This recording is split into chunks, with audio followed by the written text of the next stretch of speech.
To all the students of B.Ed first year, session 2019 to 2021, C2, Paper 2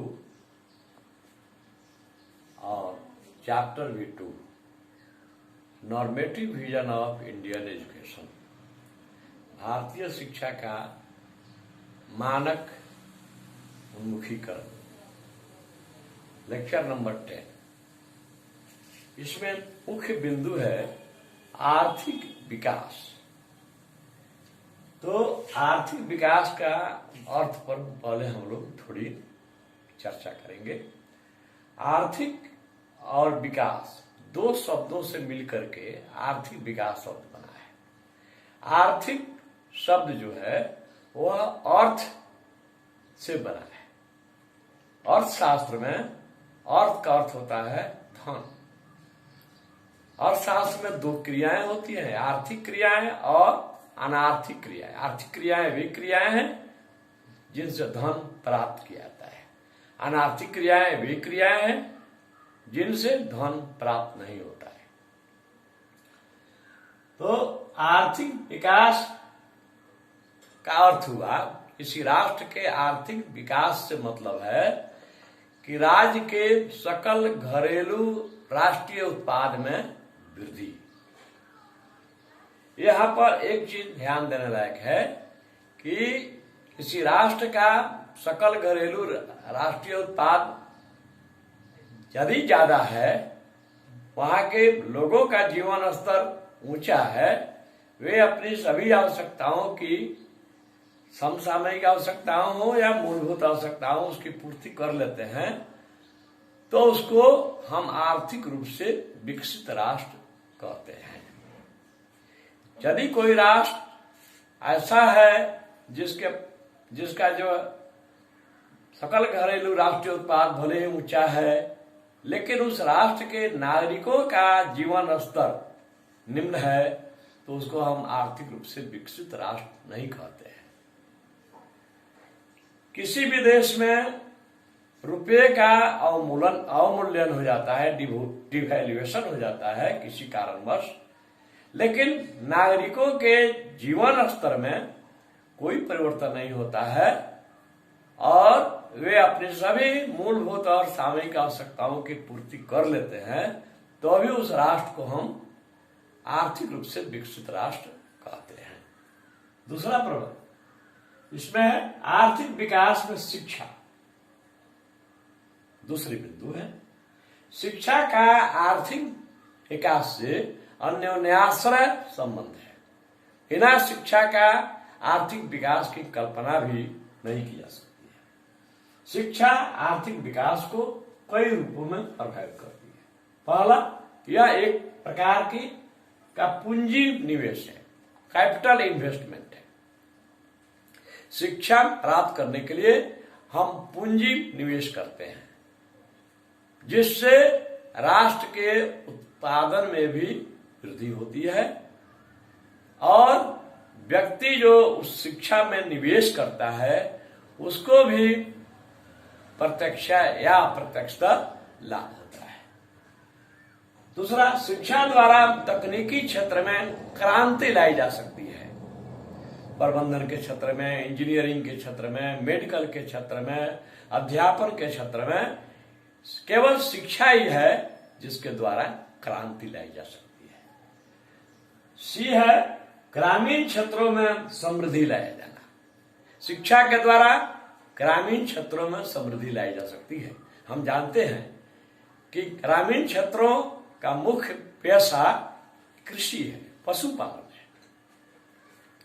तो जब समाज के लोग शिक्षा के क्षेत्र में आगे रहेंगे, शिक्षित रहेंगे, तो कृषि का उत्पादन भी अधिक होगा, कम भूमि में अधिक उत्पादन होगा और पशुपालन भी उन्नत किस्म का होगा, उससे भी फायदा होगी। उसके बाद है कार्य कुशलता में वृद्धि लाया जाना। शिक्षा यह है जो व्यक्ति को कार्य कुशल बनाती है। कार्य कुशलता होने से व्यक्ति की कार्य क्षमता बढ़ती है और जब कार्य कुशलता और व्यक्ति कार्य क्षमता बढ़ेगी तो निश्चित रूप से उत्पादन भी होगा। प्राकृतिक संसाधनों का सदुपयोग किया जाना नेक्स्ट पॉइंट है। जो हमारे प्राकृतिक संसाधन है, नदी है, पर्वत है, पठार है, मैदान है, जल है, वायु है, इस सब का हम कैसे, किस ढंग से इसका हम सदुपयोग करें कि आने वाली पीढ़ी भी इसका फायदा उठावे, यह केवल शिक्षित व्यक्ति ही सोच सकता है और शिक्षित व्यक्ति से सोचने की कल्पना भी नहीं की जा सकती है। इसको हम कहते हैं भूगोल की भाषा में सस्टेनेबल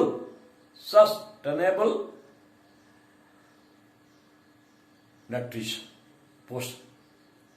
हम अपने भी उसका इस ढंग से उन प्राकृतिक संसाधनों का उपयोग करें कि हम अपने भी लाभान्वित हो और हमारी आने वाली पीढ़ी भी उससे लाभान्वित हो। यह प्राकृतिक संसाधनों का संरक्षण। नेक्स्ट है शिक्षा प्रत्यक्षता तथा परोक्षतः राष्ट्र के आर्थिक विकास में सहयोग करती है। प्रत्यक्ष रूप से भी आदमी पढ़ लिख कर अच्छा नागरिक बनता है, कुशल नागरिक बनता है, उसमें नैतिक मूल्यों, सामाजिक मूल्यों की वृद्धि होती है, परोपकार, सेवा, त्याग इत्यादि भावनाओं की वृद्धि होती है और परोक्षता भी फायदा होता है क्योंकि व्यक्ति भी पढ़ लिख करके एक उत्पादनशील और क्रियाशील नागरिक बनता है जिससे उसकी भी आर्थिक स्थिति, स्वयं की आर्थिक स्थिति सुदृढ़ होती है, समाज की सुदृढ़ होती है और अंततोगत्वा राष्ट्र की भी आर्थिक स्थिति सुदृढ़ होती है। नेक्स्ट है यह सामाजिक और आर्थिक विकास का संवर्धक है। शिक्षा जो है उससे आर्थिक विकास तो होता ही है, सामाजिक जीवन स्तर को भी यह ऊंचा उठाती है। किसी भी राष्ट्र के विकास में नेक्स्ट पॉइंट है इसके महत्व को मानव विकास सूचकांक से स्पष्ट किया सकता है जिसमें शिक्षा सूचकांक सर्वाधिक महत्वपूर्ण है। अब है शिक्षा के सी पॉइंट। शिक्षा के 3 भेद होते हैं, सामान्य, विशिष्ट एवं सतत शिक्षा। समान शिक्षा उसको कहते हैं जो सामान्य शिक्षा हम लोग ग्रहण करते हैं महाविद्यालयों में, विद्यालयों और महाविद्यालयों में, और उससे हम लोग कुशल नागरिक बनते हैं, योग्य नागरिक बनते हैं, वह सामान्य शिक्षा है। जैसे मैट्रिक, इंटर, बीए, एमए इत्यादि शिक्षा जो है यह सामान्य शिक्षा के अंतर्गत आती है। दूसरा है विशिष्ट शिक्षा। किसी विशिष्ट क्षेत्र में जब हम शिक्षा प्राप्त करते हैं, जैसे कृषि के क्षेत्र में, इंजीनियरिंग के क्षेत्र में, मेडिकल के क्षेत्र में, अध्यापन के क्षेत्र में, अध्यापन क्षेत्र में हुआ प्रशिक्षण, शिक्षक प्रशिक्षण, तो ये सारी शिक्षाएं जो है ये विशिष्ट शिक्षा के अंतर्गत आती है। तीसरा है सतत शिक्षा।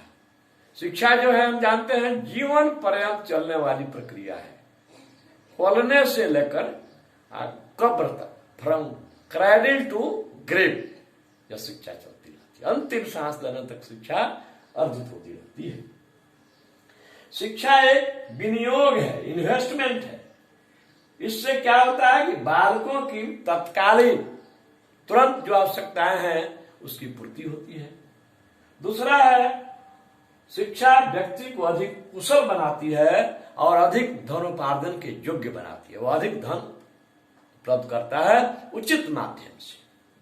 तीसरा है इसी के द्वारा हम ज्ञान विज्ञान के क्षेत्र में विश्व में जो इसका विकास हो रहा है इसकी हम जानकारी प्राप्त करते हैं और इससे अपने यहां लाकर लागू करते हैं। व्यक्ति के स्वयं की आय में वृद्धि, शिक्षा प्राप्त कर लेने के बाद व्यक्ति के स्वयं के आय में वृद्धि होती है। महात्मा गांधी ने कहा था कि शिक्षा को बेरोजगारी के विरुद्ध एक बीमा होना चाहिए। शिक्षा ऐसी हो जिसको प्राप्त करके व्यक्ति पढ़ लिख कर वह आत्मनिर्भर बन सके, स्वावलंबी बन सके, वह अपने परिवार पर या समाज पर या राष्ट्र पर बोझ नहीं हो, परावलंबी नहीं हो। और जब व्यक्ति के स्वयं की आय में वृद्धि होती है तो इसी का 5वां बिंदु है राष्ट्रीय आय में भी वृद्धि होती है। राष्ट्र की आय भी आपसे आप बढ़ने लगेगा। आइए शिक्षा 5वां पॉइंट है, शिक्षा मानव मूलधन के रूप में। शिक्षा से मनुष्य को 3 प्रकार के लाभ मिलते हैं। एक है मानसिक संतुष्टि मिलती है, दूसरा है सामाजिक सम्मान मिलता है, तीसरा है आर्थिक लाभ मिलता है। आइए एक एक करके। मानसिक संतुष्टि इसलिए मिलती है कि व्यक्ति अध्यात्म की ओर अग्रसर होता है, वह जीवन के अंतिम लक्ष्य को समझने का प्रयास करता है, इससे उसको मानसिक संतुष्टि मिलती है। वह समझता है कि हम कहां से आए हैं, हमको इस धरती पर क्या क्या करना है, अब पुनः हमको लौट करके कहां जाकर मिल जाना है। यह बात, ये जो है, यह मानसिक संतुष्टि मिलती है आध्यात्मिक ज्ञान के द्वारा। दूसरा है सामाजिक सम्मान। विषय विशेष में जब विशिष्ट ज्ञान प्राप्त हो जाता है, जैसे डॉक्टर बन जाना, मेडिकल, प्रशासन में IAS IPS वगैरह, न्याय, जज मजिस्ट्रेट वगैरह, अध्यापन, शिक्षक, प्रोफेसर, इंजीनियरिंग आदि, तो इस क्षेत्र में जब उसे विशिष्टता हासिल होती है, विशिष्ट ज्ञान मिलता है, तो उसको कहते हैं, उसमें उनको सामाजिक सम्मान मिलता है, ज्यादा सम्मान। तीसरा है आर्थिक लाभ। आर्थिक लाभ में है कि जब डॉक्टर, मेडिकल, प्रशासन, न्याय, अध्यापन, इंजीनियरिंग में आदमी को जब विशिष्टता हासिल हो जाती है तो उसको आर्थिक लाभ प्राप्त होता है, जो उसको तीनों लाभ से उसका साक्षात्कार करा देता है। यानी उसे मानसिक संतुष्टि भी मिलती है, सामाजिक सम्मान भी मिलता है और अर्थ लाभ भी मिलता है। आइए, शिक्षा के प्रतिफल 3 प्रकार का होता है। तात्कालिक प्रतिफल, इमीडिएट रिटर्न्स, इसमें है कि इसका तुरंत लाभ व्यक्ति को मिलने लगता है, जैसे शिल्पकला, मूर्ति कला, मूर्ति बनाना, काष्ठ कला, बढ़ईगिरी, लौह कला, लोहारगिरी, और अन्य कारीगरी, जैसे हम दर्जी का सिलाई करना, मिट्टी का बर्तन बनाना, फूल पौधे लगाना, बागवानी करना, ये सब जो है इसका तुरंत लाभ व्यक्ति को मिलता है, उसमें इंतजार नहीं करना पड़ता है। इसीलिए इसको कहा गया है तात्कालिक प्रतिफल। दूसरा है अल्पकालिक प्रतिफल। अल्पकालिक प्रतिफल में आते हैं BA, BSc, polytechnic, BTech, CA, MCA, high school, intermediate इत्यादि उत्तीर्ण कर लेना है। इन लोगों को जो है कुछ महीने, कुछ साल इंतजार करने पड़ते हैं, तब जाकर ये अर्थ लाभ के योग्य होते हैं। इसीलिए इसको कहा गया है शॉर्ट टर्म रिटर्न्स। तीसरा है दीर्घकालिक प्रतिफल, लॉन्ग टर्म रिटर्न्स। भौतिक लाभ की दृष्टि से उतना महत्वपूर्ण नहीं है, परंतु जीवन के चरम लक्ष्य आत्मानुभूति को प्राप्त करने में सहायक है और अपरिमित लाभ देने वाला भी है।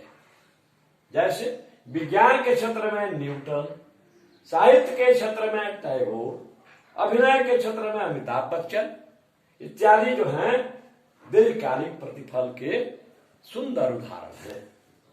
निष्कर्ष, विश्व में मानव सभ्यता एवं संस्कृति की प्रगति आज जहां तक पहुंची है या आगे भी जो है होने की संभावना है, जहां तक वह केवल शिक्षा और शिक्षा के द्वारा ही संभव है।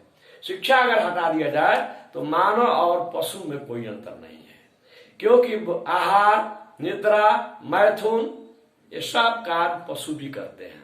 केवल शिक्षा ही है जो मानव को पशुओं से ऊपर उठाती है और विशिष्ट दर्जा प्रदान करती है। कहा भी गया है, शिक्षा विहीन नर उस पशु के समान है जिसके पास न पूंछ है और न सींग है।